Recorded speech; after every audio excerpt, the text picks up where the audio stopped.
this is SiriusXM Marine Weather, understanding the key features on a Raymarine display. I'm Jeff Leach, work for SiriusXM Marine and based in the Maryland area, and do attend the DC office. We have an office in Washington, DC, and I often drive in to go to that office, but live on the eastern shore of Maryland. We're also fortunate to have Jim McGowan with us. Jim is the Senior Marketing Manager for the Americas. He's really got a big focus on training and education, and Jim hails from Massachusetts. And then we have Dan Dickerson, who's also on the SiriusXM Marine team. Dan lives in Maryland as well, in the Annapolis area, and also is out of the DC office. All right, so many of you know, because it looks like several of you, quite a few of you have had the service for quite some time. Many of you know that there's roughly 20-ish weather features included in SiriusXM Weather.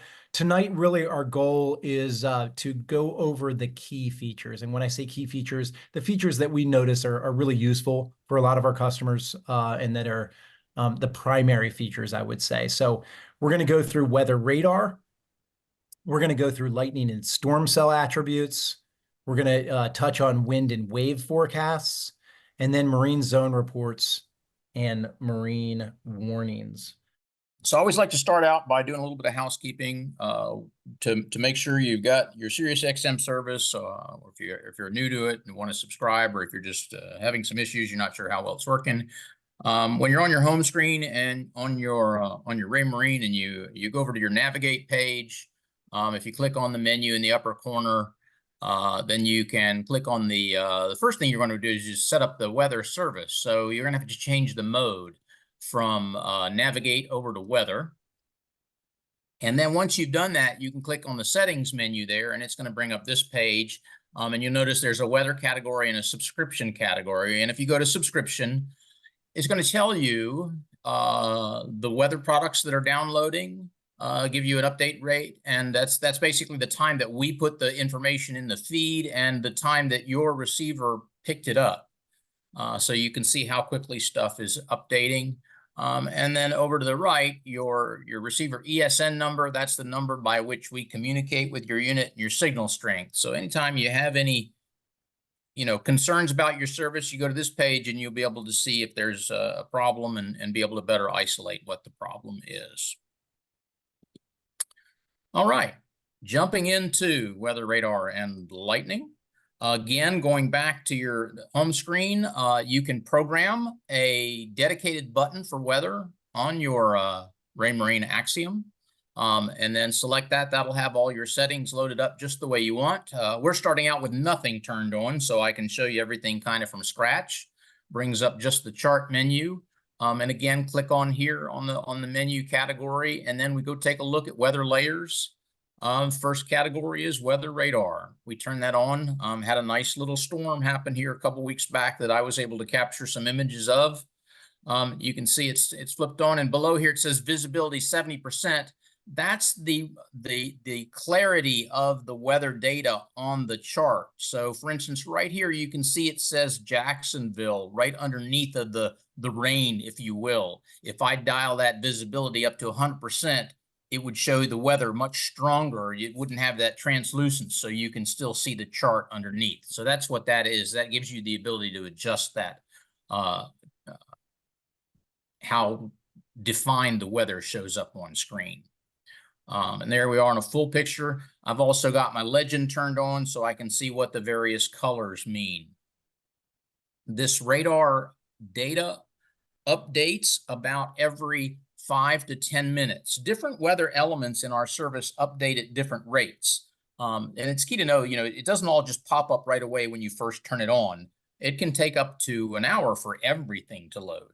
But the weather radar comes in about every 5 to 10 minutes, just to give you an idea of what the latency of that information is. All right, next we're going to go turn on our lightning information. And this is the way lightning appears on screen. You can see that was a humdinger of a storm that came through with all those lightning strikes. You'll notice the strikes are different colors. The That's because there are 20 minutes worth of strike information in the feed. So the bright yellow strikes are ones that just occurred, and the darker color ones are ones that are up to 20 minutes old. And then once they hit 21 minutes, they disappear from screen. So it's good. It gives you an idea of which way a storm is moving from some degree, and just gives you an idea of where the greatest intensity is occurring. So next, we're going to go back to that menu and turn on our Stormcast information. This is a really nice feature that we offer. When you've got a big system, there are individual storm cells within that region. And these arrows represent those individual cells and which direction they're moving. And you can actually click on one of those arrows and it will bring up another piece of information. You can see Stormcast data pops up in the window. And if you click on that, it tells you each of those cells gets issued a name by the weather service. And then we can see the movement, the direction, and the speed that it's moving at, and what it involves. So it's nice information to have. If you're trying to stay out of the worst part of the storm, that's going to help you do that, looking at that Stormcast data. Wind and wave forecasts. All right, so the way wind and wave works is, again, you're going to go up to your menu and select your weather layers. And first one we're going to turn on, we have to scroll down here on the page and turn on our wind information. And you can see wind come up on screen. You can have the wind display two ways. I prefer to show it this way, which is the traditional, what we call a wind barb. This little symbol that looks kind of like the letter F with a couple extra tick marks, that's giving us our wind information, what direction. If we're looking at this one right here, the wind is coming out of the south at 25 knots. It's a long shaft with two tick marks, two longer tick marks on the end and a short tick mark. The long tick marks signify 10-knot winds, and the short one is a 5-knot wind. So we can see speed and direction all at one glance. Over here, I've got 30 out of the south. Up here in the upper left corner, it's only 10 knots up there.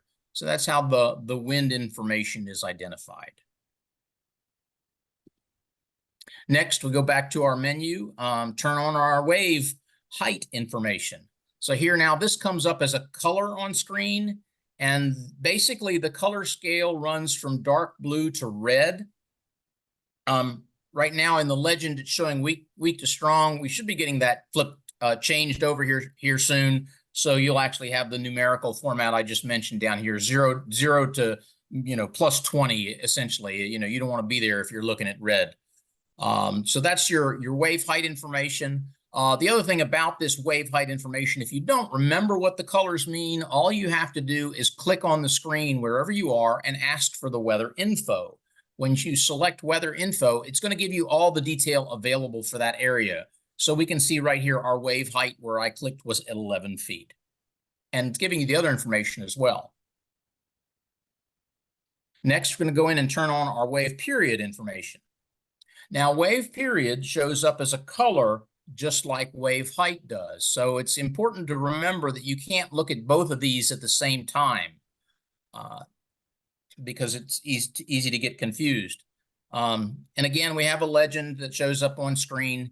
And again, if you just click on anywhere in that and ask for the weather info, you'll be able to see what that wave period is. And after a while, you're kind of going to get the idea of what the colors mean. The scale basically runs from blue to red from 1 second or less out as far as we have the spectrum.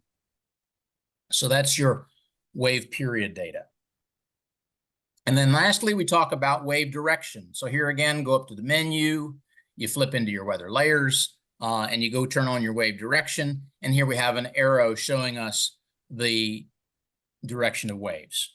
Now, these three data elements that I've given you, what I have shown you here is the current forecast. That means what the weather service predicted the wave would be at this time of day. So next, we're going to go into looking at extended forecast and how Raymarine animates this information to make it a little easier to follow. So here, I'm going to go back to my chart and bring up the menu, and we select Animate Weather. And now you can see we've got this control bar over here on the side, and the first one says History, And it's the white circle around the cloud is indicating that's what we're looking at right now. And we can see we've got a storm here that was over the Chesapeake Bay. And you have a couple of options here. You can either click on one of the arrows to advance ahead slowly, one frame at a time. And if you look down at the bottom, you'll see a scale that says -2H out further. And what we're saying is this is where the storm was 2 hours ago. So that's where the storm was 2 hours ago. And then if we hit the play button, it will cycle through, and you can see, and I'll stop it here. You can see now where this is where the storm was 1 hour ago. And then it will advance up to where the current conditions, and right where the cursor is where we were, that's the storm was right over top of us at that point. And normally if you're out here on your boat's going to be, your boat symbol is going to be in the center of the screen, showing you what the weather conditions are around you. So that's how the storm animation works. This is helpful because, you know, especially if it's a small cell and you're trying to get around it, being able to see what direction that's moving, it can be really helpful. We don't show you where it's going in the future. The storm cell, we're giving you historical information right up to the point of where you are now. Forecast radar is something that we've had some requests for and we're working on, but not there yet. So going from storm, the next one, we go down here into this forecast mode. If we select the first item, which is wind, that's the Raymarine symbol for wind. And you can see this coming up on screen now. We've got our winds, and here they were out of the south. And again, our bar at the bottom shows us not historical data like we had in the past, but we click on and I'm going to click one frame here at a time for a minute. So you can see now it's telling us what the forecast is going to be in a few hours from now. And depending on which weather plan you have purchased from us, if you've purchased the coastal plan, you get the current weather forecast and you get the 3-hour forecast. So you can see 3 hours into the future what the weather is going to be doing. If you have subscribed to our offshore or fish mapping service, then you get the full 48-hour forecast. So you can see, I'll run through it here, and you can see how it's changing over the next 48 hours. And I went a little too far. Stopping right here for a moment at this 36-hour forecast, I often get asked what this little circle with the dot means. That means the winds are light and variable. So they weren't strong enough to identify a direction. And then right next to it, you've got winds out of the east at 10 knots here. So that's what that circle dot means, is light and variable. All right, moving down, next we're going to take a look at the wave height forecast. Again, same as before. It's showing us what the current forecast is, and then you can look ahead by hitting the play button or clicking on the advanced arrow, so you can see how the conditions are going to be changing over the next 48 hours. You can see in this representation, it's really calming down. It's kind of we looked before, it was 11 footers out there, and then it's dialed way back to probably 7 footers in this light green. So that's your way your forecast works for the wave height. And again, for direction, same thing. Brings up current conditions, and then you can look ahead and see how the waves are going to be changing over the next 48 hours.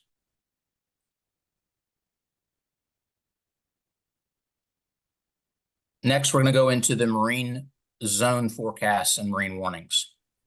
So here, there's 2 ways to run this. Number one, when you're on your chart screen, you can bring up your menu and you can just say, I want to see reports.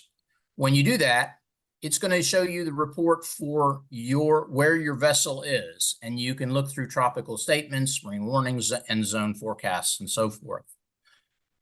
But another way to do that is going back to the chart screen. You can click on the menu, and you can select the settings mode down at the bottom, and then go to our weather page. And here we can turn on marine zone boundaries. And with those on, you see these lines come up on the chart. Each one of these areas has a separate marine forecast. And when you're listening to the weather on your VHF radio, that lovely garbled computer voice, it will talk about several of these areas. It may or may not be the one you want to hear. Invariably, when I'm listening to that, I'll get distracted when I'm listening for the one that I want to hear, and then I have to wait 20 minutes for them to come back around. With SiriusXM, it's much easier. You can simply click on one of these areas and ask for the report. And now it will show you the report for that area. And we can look at what the tropical statement is. We can look at what the marine warning, if there is one for that area. And then we can look at the marine zone forecast for that area. So all very nice critical information at your fingertips. So in the Raymarine lineup, the piece of hardware that you actually need to receive SiriusXM is our SR200 InfoLink receiver. This works with all of our Axiom series products, which goes back many, many years now. So if you don't have SiriusXM, you're interested in it, SR200 is what you need on a Raymarine system. I actually have one here. You can see it's actually pretty tiny, doesn't take up a whole lot of space. It plugs into the Raynet high-speed network, so either directly into your MFD on one of its network ports if you have an empty one, or into your network switch. There's a small antenna that's included in the kit that you can see there in the picture. So that will mount up on top of your boat somewhere where it has a clear view of the sky. And then the other connectors on it, there's basically a power cable. There's that network cable. There's an audio cable as well. You can get satellite radio out of this and control it through your Axiom. And then that smallest connector on it is for the antenna. And this unit has a list price of $499.99, I believe. All right. Good news for anybody who is not currently a subscriber or doesn't have the SR200, as Jim just mentioned. There is a current $300 rebate. It goes through June 30th. You need to purchase the SR200 by June 30th to be able to be eligible for this $300 rebate. And you can find that at SiriusXM.com/marine rebate. All right, there's 3 different plans. Most of you are current subscribers, or a lot of you are, I noticed. But there's the coastal plan, which is just of our intermediate plan, if you will. Really, the difference between the coastal plan and the next plan up, which is the offshore plan, a couple things. Number one is forecasting. So forecasting with the offshore plan goes out substantially farther than the coastal plan. And then the other difference is sea surface temperatures. Sea surface temperatures, if you're interested, if you're offshore boater and wondering where the Gulf Stream is, or if you are an angler offshore, sea surface temperatures only go to 24 nautical miles on the coastal plan, and they go all the way out to our coverage area, which is roughly 150 to 200 nautical miles offshore in the offshore plan. So a few differences between those 2 packages. And then the top tier of our service, which we call our superset, is fish mapping. And that is all of the offshore weather service, as well as 8 dedicated offshore fishing services. Okay. For anybody who is also interested, I think I mentioned that we have a webinar on fish mapping. We also have a fish mapping app that comes, if you are a subscriber, it comes as a planning tool with your subscription so that you can plan your route away from the boat. You don't have to actually be on your boat getting satellite signal to plan where you're fishing for the day. We just launched that back last April. All right, we will get to the rest of these questions. I know I see some more questions that come in here, but if anybody needs specific technical support for your SiriusXM service, you have a weak signal, you're not getting signal, you're missing some features, etc., and you need specific questions, other than just subscribing and calling the Marine 1-800 number, I highly recommend emailing us. You typically will get response within 24 hours. And we'll address your specific questions. And that's marine.support@SiriusXM.com. So those are specific questions about SiriusXM. And I'll let Jim speak about the technical support for Raymarine services. Yes, certainly. Yep, we have resources available as well. So again, if you have any issues with your Raymarine equipment and need some tutorial on how to access any feature or function or SiriusXM, you can call us. 1-800-539-5539 is our toll-free number. Our email support@raymarine.com, or you can go to raymarine.com/support, and you can put a ticket in through our system there. And again, we try to respond to everything as well within 24 hours. If you give us a call, we pick up the phone pretty quickly. We got some really knowledgeable staff downstairs helping out on all of these different products. So the first thing support's always going to ask you is what software version you've got on your unit. So this is going back to the Ray home screen. If you go to settings, that will bring up your software version. That's that number that they want to see right there. Typically when they first start talking to you, to make sure you're current. Yeah, that's typically the very first question they're going to ask. And we like to do that because it kind of gives us a baseline to know where you're at. It also makes sure that you have all the latest features in your system.